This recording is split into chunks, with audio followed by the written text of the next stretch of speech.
Maxwell House Coffee presents Good News of 1939.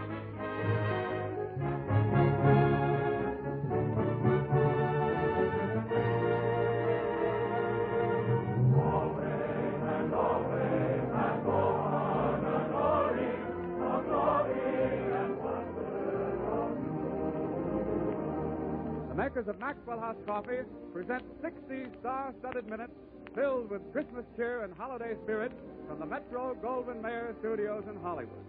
Tonight you will hear Robert Taylor, Rita Johnson, Fanny Brice with Henry Stafford, Frank Morgan, Tony Martin, and Meredith Wilson. Here is your host for this evening, Robert Young.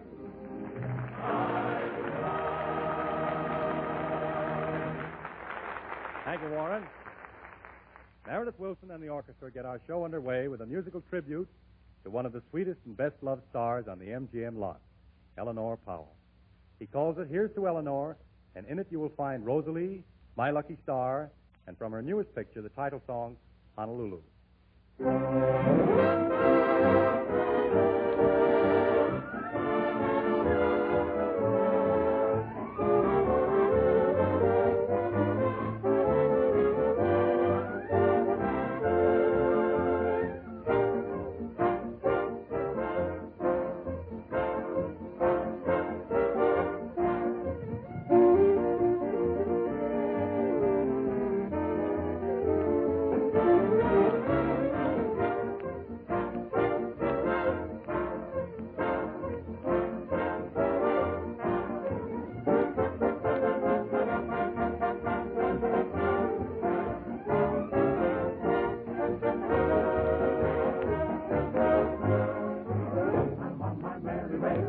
I'm on a holiday. I'm on my way to Honolulu. Today's a trip along. The nights are filled with song. I won't go wrong in Honolulu. I party for lady. I practice on a daily. Now to the wicked whaley. I was wrong. I know it's lonely and awful close to me unless I find romance in Honolulu. I know just how it looks from the pretty picture book, so please don't disappoint me, Honolulu, my Honolulu.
That was swell, Meredith. Well, Tony Martin, how do you do, boy?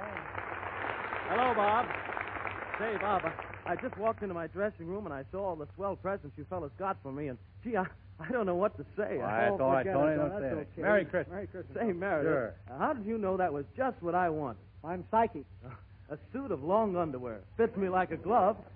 Say, Tony, did you like the hot water bag I gave you? Oh, Bob, just my color. Oh, fine. Gee, fellas, you know I wanted to reciprocate and everything. Oh, but- no, no, Tony. Don't think anything Oh, of it. really, No. fellas, I really mean it. I've been terribly busy, but I finally found time to do a little shopping after all, and I just couldn't get a thing. Well, why not? The dime store was too crowded. All right, Santa Claus, I think you better sing. Ladies and gentlemen, Tony Martin sings a new arrangement of one of Raymond Scott's early compositions, Christmas Night in Harlem.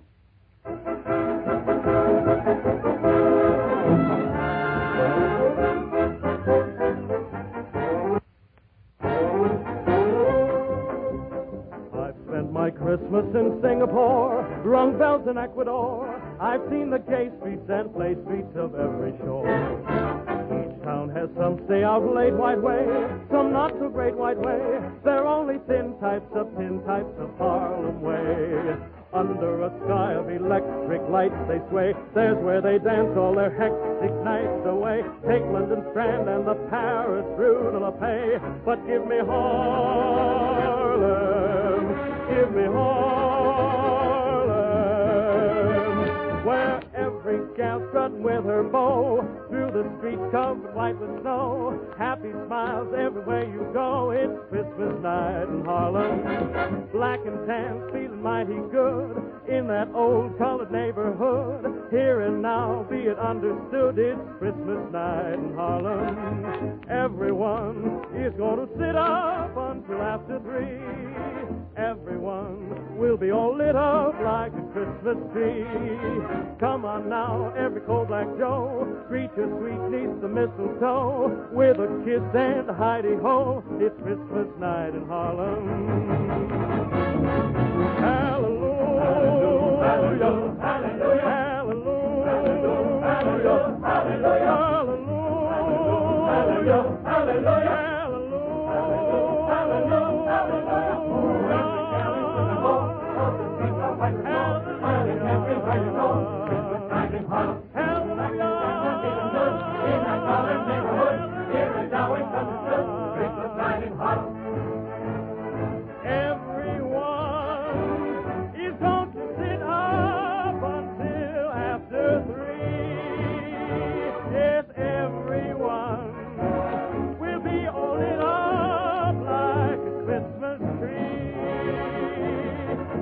Now, every cold black Joe, greet your sweet niece the mistletoe with a kiss and a hidey-ho. It's Christmas time in Harlem town.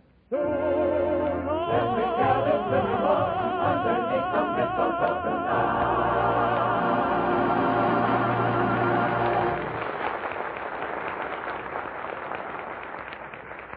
That was swell, Tony. And now, ladies and gentlemen, here is Fanny Bryce as Baby Snooks.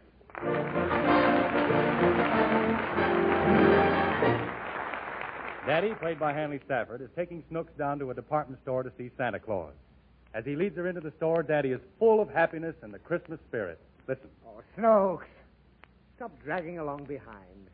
You want to get lost? Oh, look it. Come on, let's get in the store. Talk to Santa and make it quick so we can go home. My feet hurt. I want to look in the window, Dad. Oh, never mind the window. There's plenty of... Gee, look at that wonderful erector set. And that electric train. Hey, it whistles. Well. Daddy, What? there's Uncle Louie with a fur coat on. Oh, where's Uncle Louie? There he is, climbing up the ladder. That's a mechanical monkey. Uncle Louie. I want it. Well, you can't have it. It's too big. Now, what else do you want? And buy me a drum. Oh, Snooks, you don't want a drum. Yes, I do. But if I get your drum, you'll keep disturbing me while I'm working. No, I won't. I'll only drum while you're sleeping. The drum is out. Now, get something sensible. Like a dollhouse or that wonderful electric train. Boy, is that terrific. You want it, Daddy? Do I? I mean, what do I want with toys? Now, don't be silly. Now, hurry up, make up your mind, and we'll go in and see Santa Claus. Is he here, Dad? Yes. Do you know what you're going to ask him for? Uh-huh. Are you sure? Uh-huh. What? I don't know. Well, I'll tell you. Ask him to bring you a dollhouse. Why? Because I've already bought it. I mean, that's the best toy for you. I don't want a dollhouse. Well, what do you want? I want a live pony. Oh, you can't have a live pony. You've got to ask Santa for a dollhouse. All right. Now, don't make any trouble for me when we get in there. I won't, Daddy. We'd better have a little rehearsal. I want to make sure you'll ask him for the right thing. Now, I'll be Santa Claus, and you come up to me. Aha! Merry Christmas, little girl.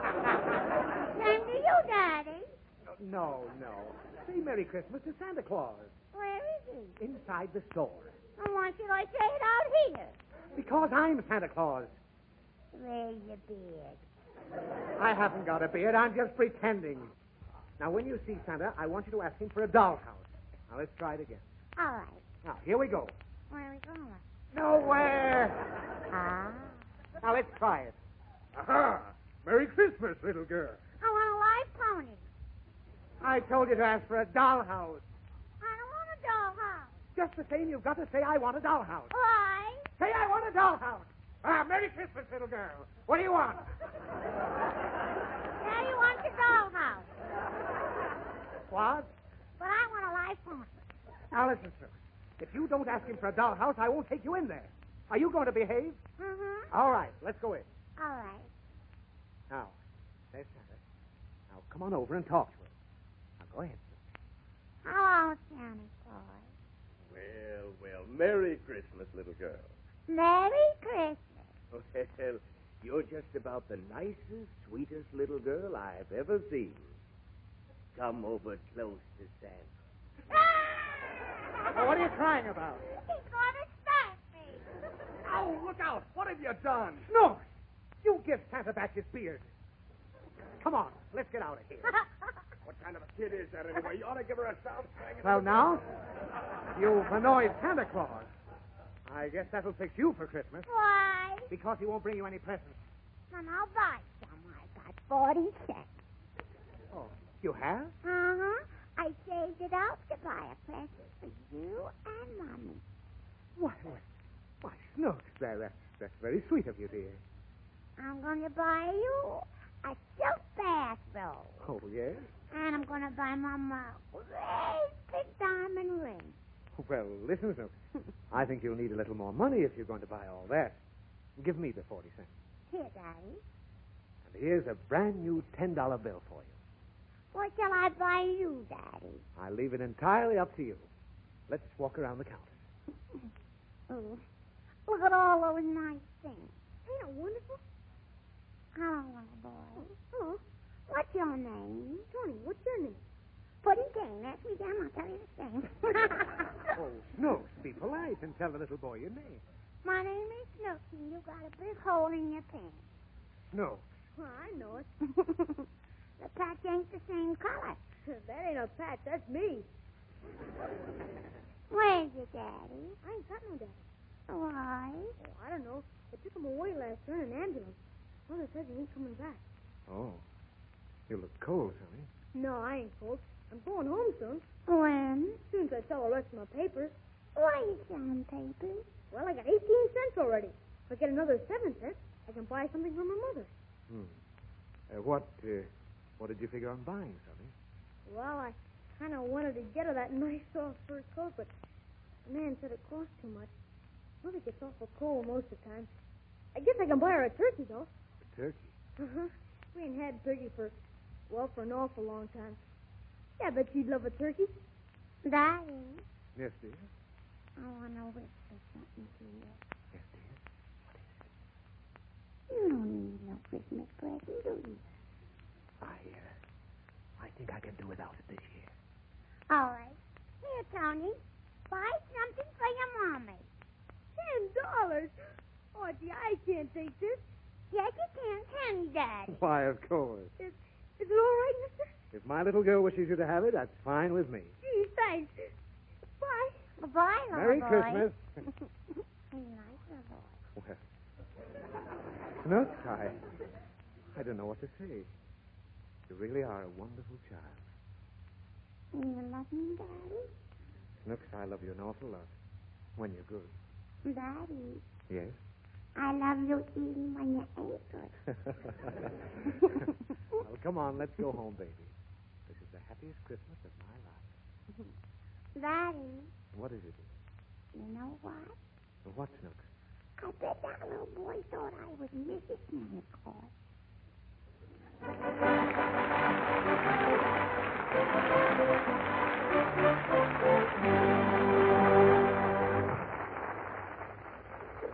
In the MGM Concert Hall tonight, Meredith Wilson presents the true story of a melody that is better known than that of any Beethoven symphony, or of any song on the hit parade, or of any folk song that I can think of.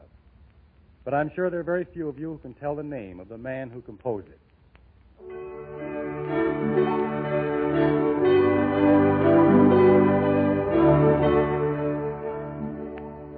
His name was Franz Gruber.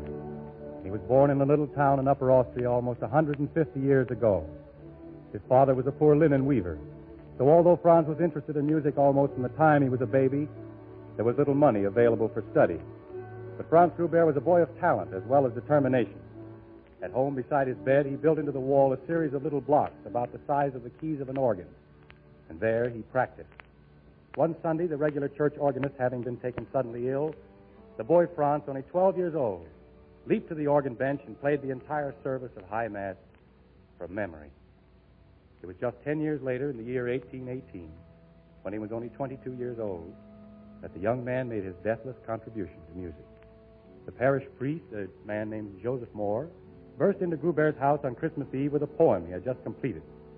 The priest read the verses to his friend and suggested that Franz supply a melody to accompany them for the Christmas services in the church the next day. Within an hour, Franz Gruber had conceived and finished his masterpiece. It was played and sung in the church at Oberndorf next day without altering a note, and made a profound impression on the Christmas worshipers. However, only 50 years after it was written, all record of the melody's authorship had been lost. A discussion of its origin, which accidentally took place in the presence of the composer's 12-year-old son, led to the discovery that it was not a folk song, but the composition of Franz Gruber. And so let us enjoy it again, as Meredith plays it. And let us be thankful not only for Christmas, but also a little for the obscure and modest Franz Gruber, who wrote Silent Night, Holy Night.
Warren, a couple of weeks ago, you made the statement that women could easily win their husband's praise by changing to the new Maxwell House coffee.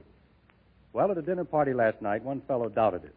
He said a man wouldn't notice any difference in the coffee, and even if he did, he wouldn't thank his wife. I hope you stood up for me. Certainly I did. After the argument settled down a little bit, our hostess took us in the kitchen and we made 2 cups of coffee. One out of Maxwell House and the other one out of another well-known brand. Then the fellow who started all the trouble had to admit the difference. But he still wouldn't admit women are interested in trying new things to please their husbands. Bob, your friend must be a bachelor. He's too cynical. No smart wife would ever pass up the opportunity of giving her husband a better-tasting cup of coffee. Anyway, thanks for defending my honor so nobly and so well. Now, as a matter of fact, folks, millions of wives have already earned their husband's thanks by serving the new Maxwell House coffee. We believe this is due to 2 important improvements. First, Joel Cheek's original blend, which made so many friends for Maxwell House, has been still further enriched. Today, this superb blend is smoother and far more mellow than any coffee you've probably ever tried before. Second, the new Radiant Roast process roasts each bean all the way through, as evenly inside as out. It brings out more of the true flavor of the coffee. There's no weak coffee due to under-roasting, no bitter coffee due to parching. So tomorrow, ask your grocer for a pound of the new Maxwell House coffee. It comes in the same blue super vacuum can you've always known. You'll delight in coffee that's richer and smoother with more downright satisfaction than ever. Now, more than ever, this is coffee that's good to the last drop.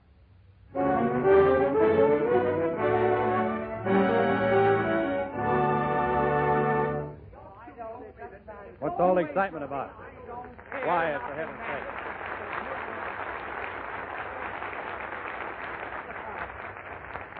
My dear sir, I don't care what the Archduke told you. I don't like the suit, and I won't pay for it. Good day. Well, what's the matter, Frank? What's the matter? Look what my imbecilic tailor sold me for a Tyrolean suit. Oh, for the love... Frank, where's the rest of it? My boy, you're so provincial. It's refreshing. The whole Tyrolean costume is historic. The blouse in memory of the Swiss patriot, William Tell. The cross leather braces, part of the uniform of the ancient Swiss regiment, Les Chasseurs. The green half-hose, a relic from the Saxon peasants, and the green twill shorts, a remnant from Saxe Herald Square. Well, the hat's no slouch either. Well, of course, you understand it takes quite a fine figure of a man to wear such a revealing outfit. Yes, I was just thinking. Yeah. Who pumps up your knees, Frank? Young, you're just jealous. In Switzerland, bare knees are de rigueur. Yeah. All right, pretty pants. Why are you wearing this outfit? Well, I'm wearing it in honor of my paternal great-grandfather on my mother's side, a Swiss watchman. Your great-grandfather made watches? Well, just the cases. My great-grandmother gave him the works. Oh. All of my ancestors came from the Tyrol, and of course I spent my own boyhood conquering the peaks of Switzerland. Mountain climbing now. Yes. You couldn't climb an anthill, Mr. Morgan. Alpenstock Morgan, sir. In Switzerland, I was known as the craftiest creeper that ever crawled under a cravat. Cranberries. Young, it might interest you to know that I have climbed every important peak not only in Europe but also in America. I'm the only man alive who ever scaled the front of Indian Head Bluff in Colorado. Never heard of it. Only 80,000 feet high, that's all. 80,000. Just about 4 inches less than Mount Everest. But I climbed Indian Head Bluff in 27 minutes flat, wearing only shorts and a tennis shoes. What a climb. What a bluff. But the real mountain climbing is Frank, really... Frank, did I hear you say you'd been in Switzerland? You heard me. The real mountain May climbing... I ask you... Go away. Bob, how do you find Meredith these days? Oh, I just pushed back his hair, and there he is. You'll soon be ready for cafe work. Oh. Where was I? In Switzerland, Camembert. Oh. Yeah, Switzerland. Yeah. Let me see. Alps Cheese Mountains. Saint-Moritz. Oh, those golden days and nights in Saint-Moritz. I always stayed at the exclusive Hotel Bête Noire, favorite resort of continental society, where the rooms are $100 and $200 a day. Well, what's the difference? Well, the $200 rooms had mousetraps. When I last visited the hotel, my suite overlooked... Frank, could I ask you... Go away! My suite overlooked the ice arena. The most beautiful rink in all Europe. 80 feet in diameter, a perfect circle of crystal clear ice. I couldn't resist the temptation. What temptation was that, Frank? Well, to revisit the scene of my triumph in the Olympics in 1912, when I was the idol of the crowds, the pet of the photographers... Frank! Yes. You were an Olympic champion? 1,000 times a champion, my boy. I won the speed skating, slow skating, figure skating, and cheap skating. In skiing, I won the downhill slalom and the uphill glide. But you should see me on a sled, Bob. A bobsled? You slay me. I won the 4-man and 2-man bobsled. Now, listen here, and... Frank. I want to ask you a question, darn it. Go away! No, darn it. Why? You've been in Switzerland, and you can tell me. All right. Anything from Switzerland. What is it, Meredith? Do I look like a St. Bernard? You mind if I answer that question? Pray do. Go away, Meredith. Darn it, I won't go away. Oh. I know a mountain climbing joke. Oh. You want to hear an Alp calling to its mate? No. Hi, Cliff.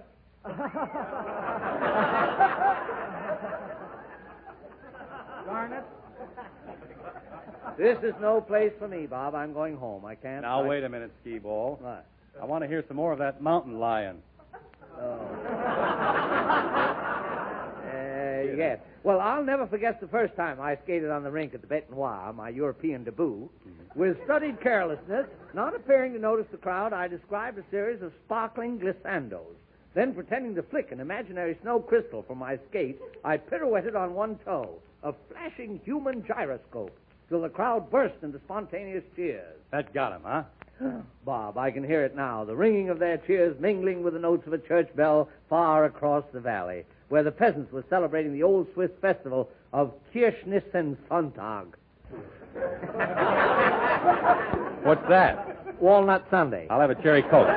Small or large? Large, no ice. Coming up. Returning to the rink for an encore, I threw caution to the winds. I skated faster and faster. Even the musicians were infected by the mad gaiety of my whirling, dashing performance. I finished off with a series of precision tinsikas that sent the audience into hysteria. The ladies waved their toques and shook their astracans. I mean those that had them. You must have been a sensation. Yes, the next day they put ice in the rink. Well, I've got to be going. Who's this? Oh, here's my tailor again. I won't pay for this suit, my man. In the first place, you haven't caught the spirit of the Tyrol. And in the second place, the pants don't fit. That's not the only place they don't fit. Well, I'll make them any way you want, Mr. Morgan. I can make them small or larger. Now, we can I take them in a haven't little... got time now. You've got to... Well, look, I have my tools right with me. I can do it right now. Just take a minute. Oh, your tools. This ought to be good. Here, just Little give hand me tailoring those on the scissors. air. Yes, well, now, just a minute. Come here, young. Hey, what are you going to do? Well, I tell Hey, you wait a where minute. I think that these ought to be... cut it out. As a matter of fact... Somebody stop this madman.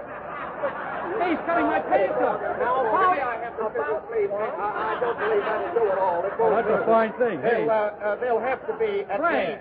at least this couldn't you wait to high. get home to do this? It must be at least that high. Well, that isn't bad. Now, that was pretty fine. Well, I'll bring it back to you Monday then. Oh, well, that's all right. Frank, What? I'm awfully embarrassed. I don't know how to get off. Oh, well, just follow me off, Bob.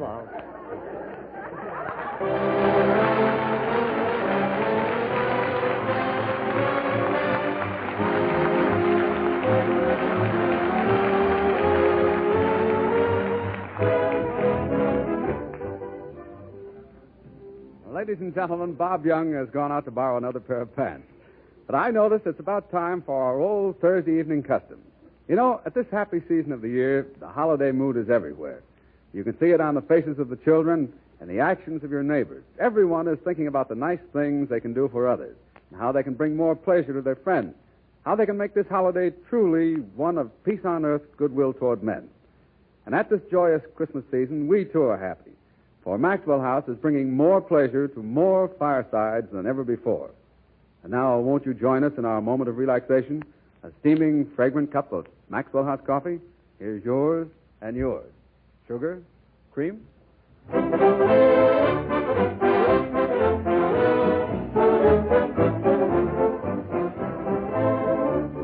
We pause briefly for station identification.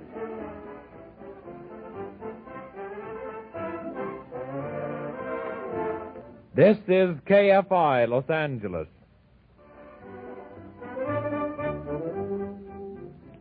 This is Warren Hull again, and we continue our Maxwell House Good News Show.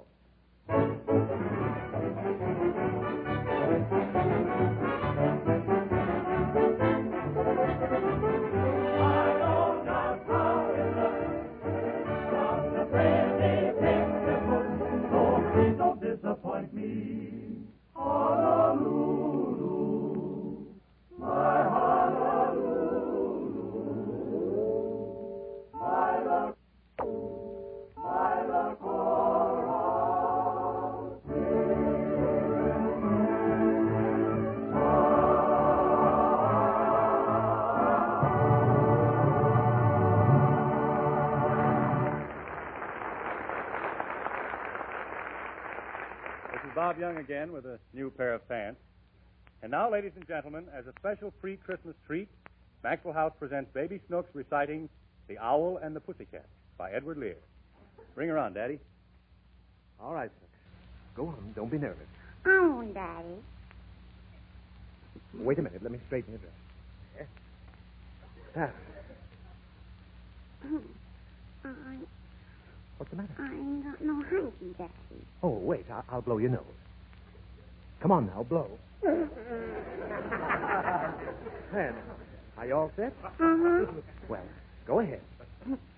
The Owl and the Pussycat by Edward Lear. The Owl and the Pussycat went to sea in a beautiful pea green boat.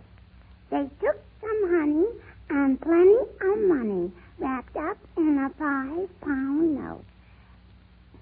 The owl looked up at the stars above and sang to a small guitar. Oh, lovely pussy, oh, pussy, my love. What a beautiful pussy you are. You are, you are. What a beautiful pussy. Pussy said to the owl. Oh, you elegant fowl. How charmingly sweet you sing. Oh, let us be married so long we have tarried. But what shall we do for a ring? They sailed away for a year and a day to the land where the bone tree grows. And there in the wood a piggy stood. I like that. With a ring at the end of his nose. His nose. At the ring at the end of his nose. Dear pig, are you willing to sell for a shilling your ring? Said the piggy. I will.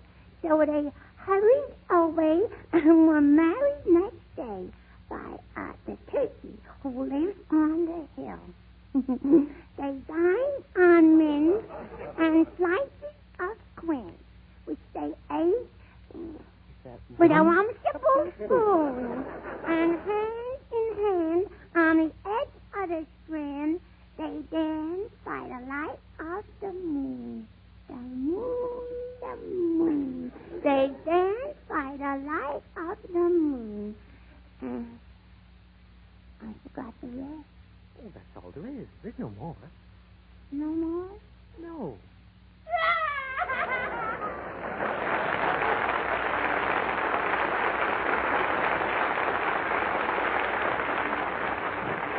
It is indeed a pleasure to welcome back to our MGM Theater the air tonight a young man whom you Maxwell House listeners have voted your favorite dramatic actor on this program, my good friend, Robert Taylor.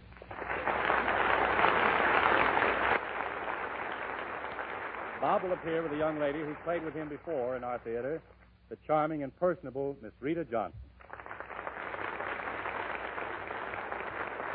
Our stars appear tonight in a fictitious playlet directed by MGM's producer, Edgar Selwyn, and especially written for this program by Carlos Del Prado and adapted by Don Milo. The title, Rendezvous at Dawn. Music, Meredith, please.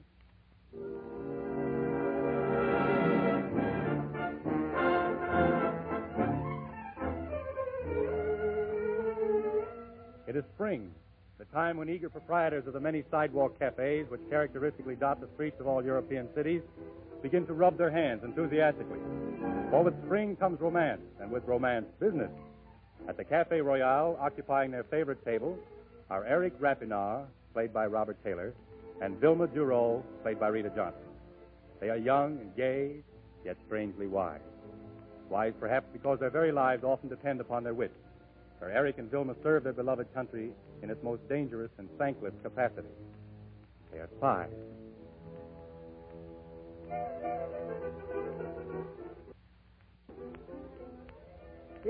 Everything was all right, madame? Monsieur? A lovely lunch, Philip. Thank you, madame. That'll be all, Philip, thank you. Thank you, monsieur. You know, darling, Philip reminds me of that funny little waiter in Trieste. That was where I met you, if you remember. Of course I remember. He insisted we change our table because we couldn't see the moon. It was a glorious moon. It was a glorious night. Our first together.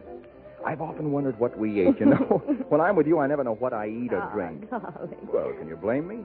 It's enough to confuse anyone. The fragrance of lilacs in the air, bougainvillea on a trellis, and a living, breathing angel so close I can feel her enchantment stealing through my heart. Oh, you always say such beautiful things that I never know what to answer. Well, why don't you just say you love me? I love you.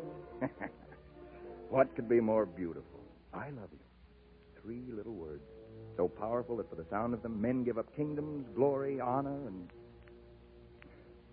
I give you heartache, suspense, danger. No, that isn't so. I asked for that, all of it. I'm proud of every moment, every sacrifice I've made for our country, but somehow I've often wondered if I'd have felt that way without you, because now that the work is almost over, I find myself wanting something more than just a lot of excitement and intrigue. I want... You only want what every other woman wants? A home, protection, security? Yes, darling, that's it. That's what I want.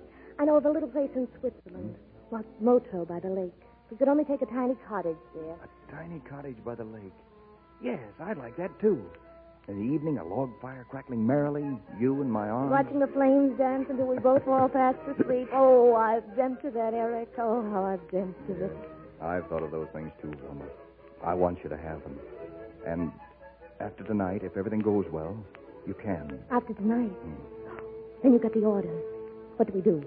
Well, you see, they've decided not to wait. Eric, And... you mean the capital? Yes. The trouble there last week brought on a crisis.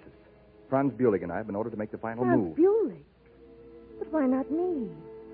Those things we never know, dear. That isn't so, Eric. We've always worked together.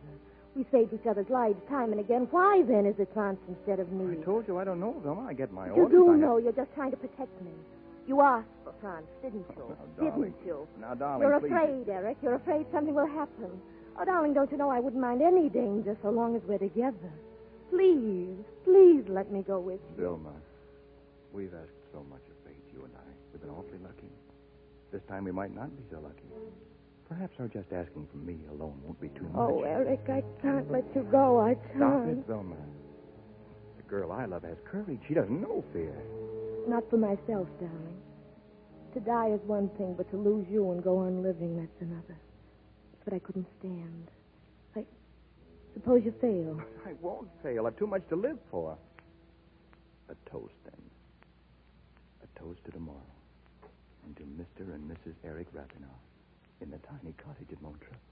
Yes, darling. To Mr. and Mrs. Eric Rapinoff.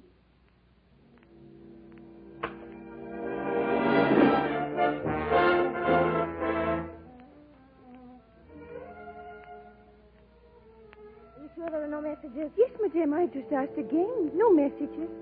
Please, madame, you've had nothing all day. Try just a cup of tea. All yes? right, Marina, just set it there. I'll drink it later. See you it is. Yes, madame. Quickly. Yes, madame. Quickly. Where's your mistress? Come in, Mala. You may go, Marina. Yes, Mr. What's wrong? Oh, you're hurt. No, I'm all right. You must get away from here at once. Something's gone wrong. What is it? Well, after Eric and Franz left last night, we learned our plans were known. Oh. I tried to head them off, but I ran into a detachment of soldiers. I was wounded in escape. What's happened to Eric, don't you know? No, he was due back this morning, and there's been no word. But isn't there some way you can Vilma? find out? I promised Eric I'd look after you if anything happened. That's why I came. You are suspected. Even now the soldiers may be on their way here. We've got to leave at once. Don't you understand? I can't go. I promised Eric Look. I'd wait. Down there on the street. They're watching the house. Now then, do you believe me?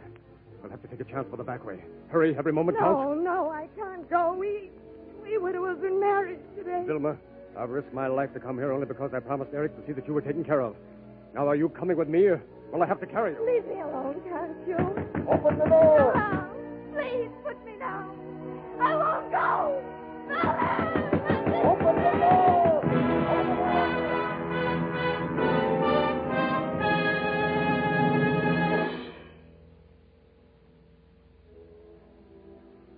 5 years have passed since the day Eric Rapinoff failed to return to Vilma Duro.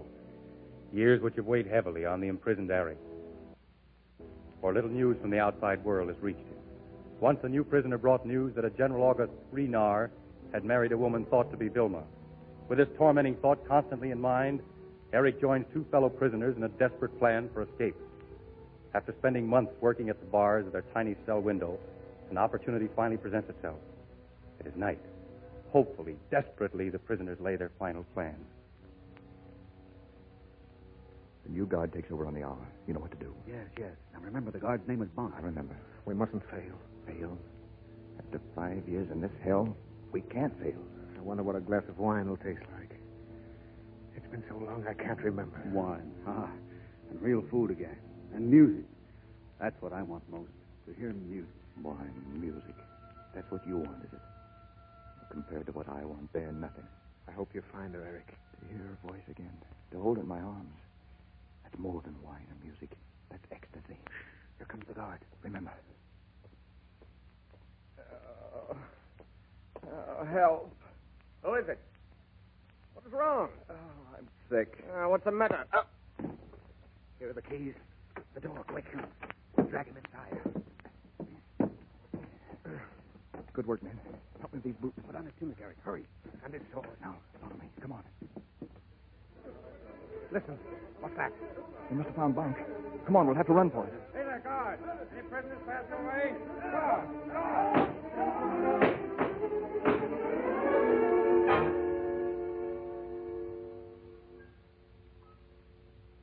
There's the border. I can see the lights from here. Thank God. Can you make it, Max? Of course he can. We're almost there. Yes. Almost there. Well, let's hurry while it's still dark. Yes, it'll be easier to slip through. Wait a minute. What's that? There's someone coming up the road. Looks like a peasant with his cart. That's good. I'll question him. Take no risk, Eric. Careful. Don't worry. I'll handle him. Stay there, my good fellow. A word with you. What is it I can do for you, monsieur? Well, we're strangers about. How's the road at the border? Is it difficult to get through? Not tonight, monsieur. The soldiers are mostly all at the old castle. Then we're in luck. It's a fine way to neglect their duty. And what is it at the castle that interests them so? I don't rightly know, monsieur. Every year there's a big to-do at this time. 'Tis said General Auguste Rignard celebrates his wedding anniversary. Rignard? That was the name. Thank you, my good man. That will be all. Oh, glad to be of service to you, monsieur. Come, Eric. We're losing time. Let's make the best of our good fortune. No, you and Max go ahead. I'll join you later. Why, Eric, what is it? His name was Rignard. It must be the same one. Don't be a fool, Eric. You can't stop now. There's freedom within your very reach. Quiet, Johann. Eric, perhaps the story wasn't true. Come on with us. Give yourself time to think. No, I've got to see her. Oh, but you can wait until it's safer, Eric. You wouldn't have a chance tonight with all those soldiers there. I said no. Johann is right, Eric. Don't be too hasty. Hasty? Don't you realize I've waited 5 years for this? Now I must see her. Tonight.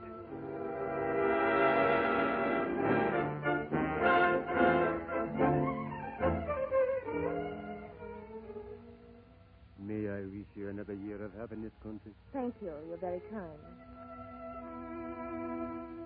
They say that everything bores her. She is beautiful, though. No wonder the general married her. May I have the honor of this dance, Countess? No, thank you. Not even one waltz? I'm sorry, I don't know you. Are you sure? Quite sure. Perhaps if I hold my hand over my beard. Eric. Shall we dance? Oh, yes.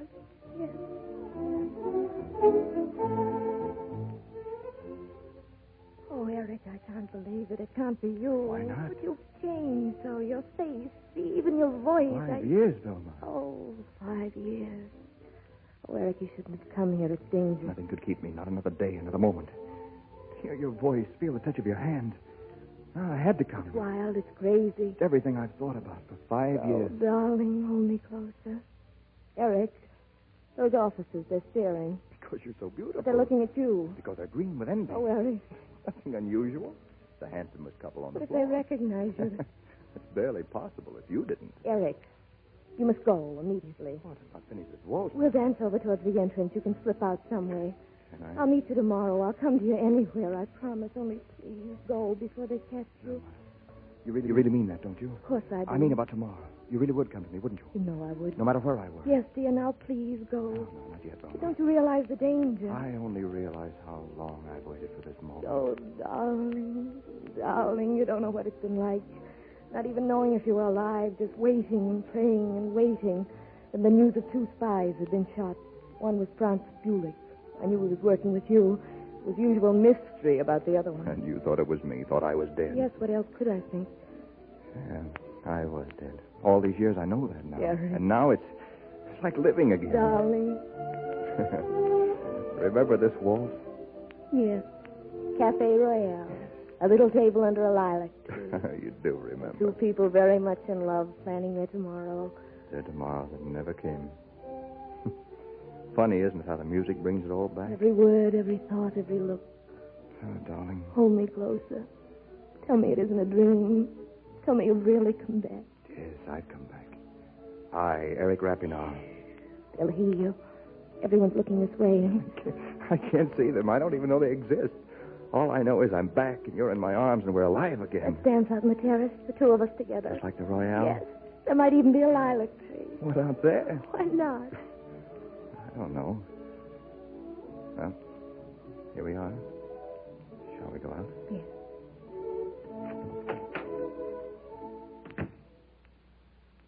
It's almost sunrise. Not a soul out here but us.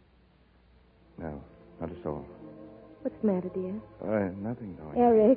Eric, those shadows in the courtyard there against the wall. Probably lilac. No, look, they're soldiers. Are they? No, you're just imagining. Oh, Eric, you shouldn't have come here. We must be mad, both of us. You could be walking down those stairs and facing a firing squad if anyone knew. I think of that now. Because we're fools, risking your life for one waltz. The best gamble I ever made.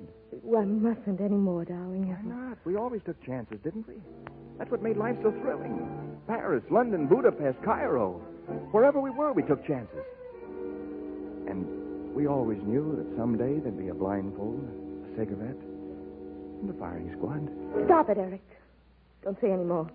I'm sorry. Oh, Eric, what are we doing? We're out of our heads. But, it's so wonderful to be together. Everything's wonderful. Look, even the sky is glorious. See, the dawn is just beginning to break. Yes, we'd better go back. Go back? Where? You, your husband, and I... You know I can't do that. I married him because I thought you were dead. He knows that, too. You told him? I told him I'd been in love once, that I could never love anyone again. He wanted me anyway, but why talk of what's past? It's tomorrow we must think about. Tomorrow? Yes. It's almost sunrise now. Well, today, then. We'll go to Motra by the lake.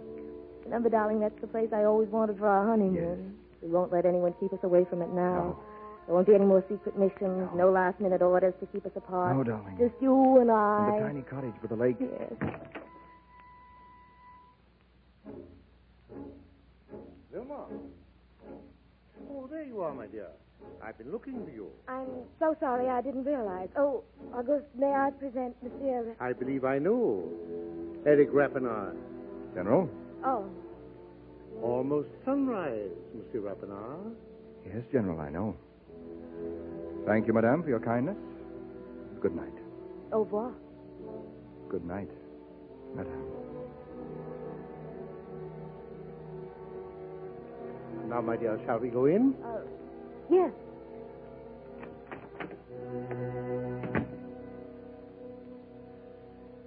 Tell me, what did you think of Monsieur Rapinoe? Oh, a very good dancer. What else? He seemed a perfect gentleman. What else is there? Aren't you curious? I don't understand. Didn't he tell you? No. What are you trying to say? Well, my dear, Monsieur Rapinoe has just paid us a very original compliment. Really? Yes. As you know, Eric Rapinoe, besides being a gentleman, happens to be a very dangerous spy. He was to be shot this morning. And as his last request, he asked for one waltz with the most beautiful woman in all Europe. I could hardly refuse, could I? Oh.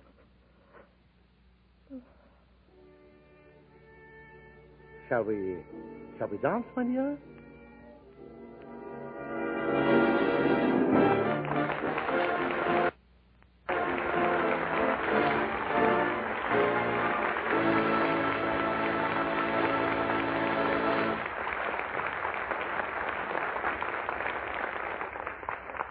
Of the innumerable glorious melodies that Jerome Kern has given to the world, Mr. Kern's own favorite is Old Man Rivers, which, like the lyrics of the song itself, seems destined to just keep rolling on forever.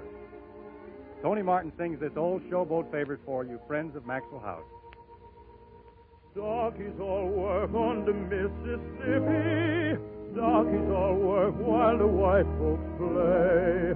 Hauling those boats from the dawn to sunset, getting no rest till the judgment day. Don't look up and don't look down. You don't just make the white folks frown. Bend your knee and bow your head and pull that rope until you're dead. Let me go away from the Mississippi. Let me go away from the white man boss. Show me that stream called the River Jordan. That's the old stream that I long to cross.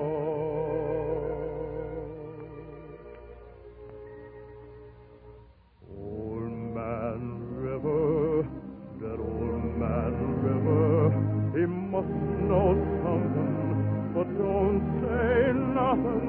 He just keeps rolling, he just keeps rolling along. Just keep rolling along. He don't plant potatoes, he don't plant cotton, and them that plants 'em is soon forgotten. But old man River, he just keeps rolling along.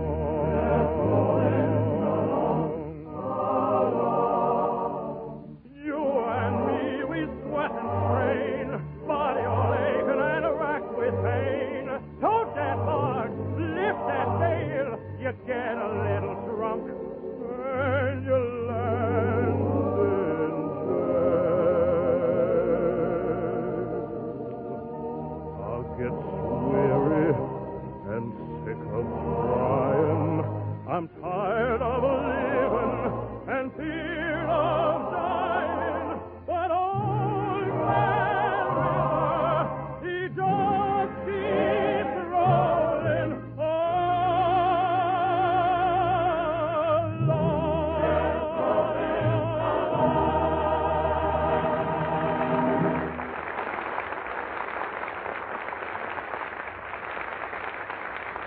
Say, Bob, how would you like to help me make a test? I'd be glad to, Warren. What's the idea? Well, I want to demonstrate to every woman listening in how she can be sure of getting her money's worth when she buys coffee. Well, how are you going to do that? First, smell this unopened can of Maxwell House coffee. Okay. Can't smell a thing. Well, now, smell this package of coffee. Mm-hmm. It smells great. Sure it does. But that's flavor you'll never get in the cup. You see, the reason coffee flavor escapes is because the container the coffee is packed in isn't airtight. Scientific tests reveal that coffee, whether ground or in the whole bean, starts to lose flavor the moment it's roasted. In fact, ground coffee packed in ordinary containers where air can get at it loses as much as 45% of its flavor, nearly half, in only 9 days. But with Maxwell House, the coffee is taken fresh and fragrant from the roasting ovens and packed in a super vacuum can from which all air is first removed. Then this famous blue super vacuum can is sealed under vacuum to keep the air out. Thus, no air can get in, no flavor can get out. So Maxwell House comes to you not just days fresh, but roaster fresh. Try the new and improved Maxwell House. Not only has the blend now been further enriched, but due to the radiant roast process, which roasts each bean all the way through, you'll get ever so much more of the true flavor of the coffee. You'll find it far richer, smoother, and more delicious than ever before. Ask your grocer for the new and improved Maxwell House in the familiar blue super vacuum can, the one way known to science to keep coffee truly fresh.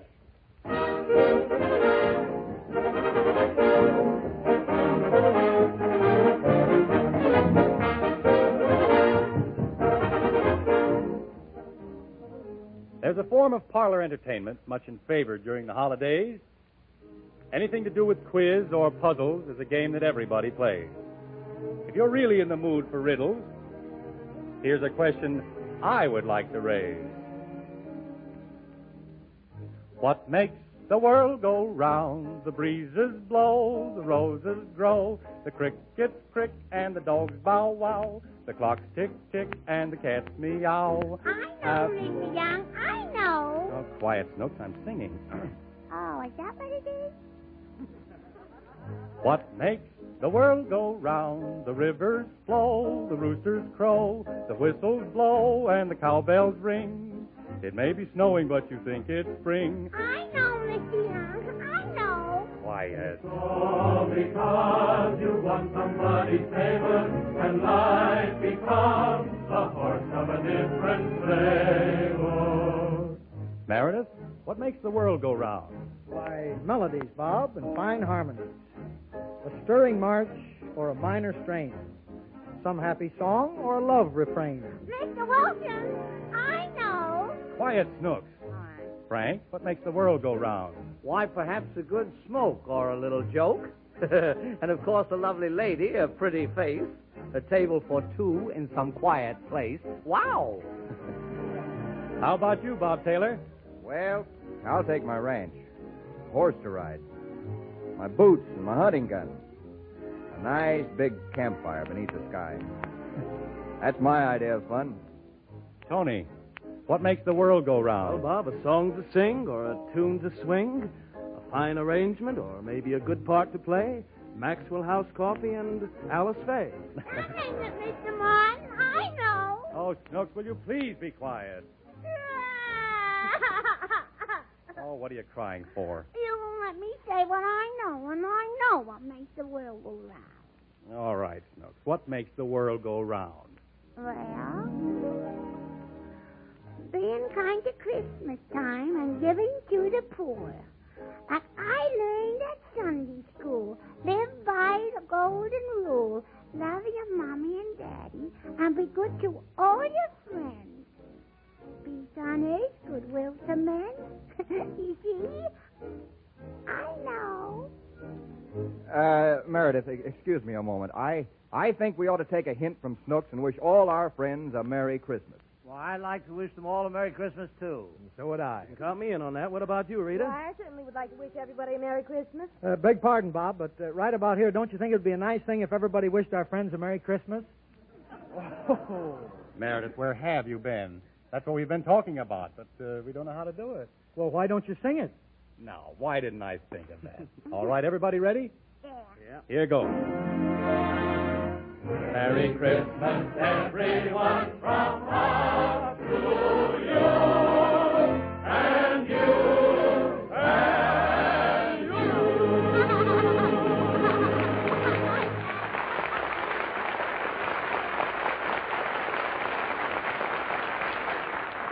Ladies and gentlemen, be with us next Thursday and tell your friends about our big New Year's show. Wallace Beery and Robert Taylor and Mervyn LeRoy's new MGM thrilling and exciting drama, Stand Up and Fight.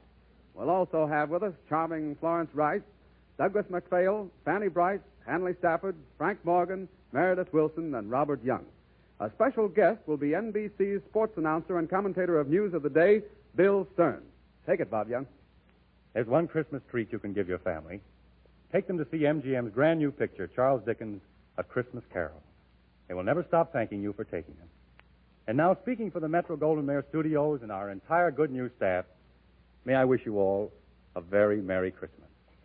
Echoing the thoughts of every true American who participated in the celebration of Rededication Day, the very best we can wish for you is that this Christmas and every Christmas finds you happier and even more proud that you are an American living in America. Merry Christmas and good night.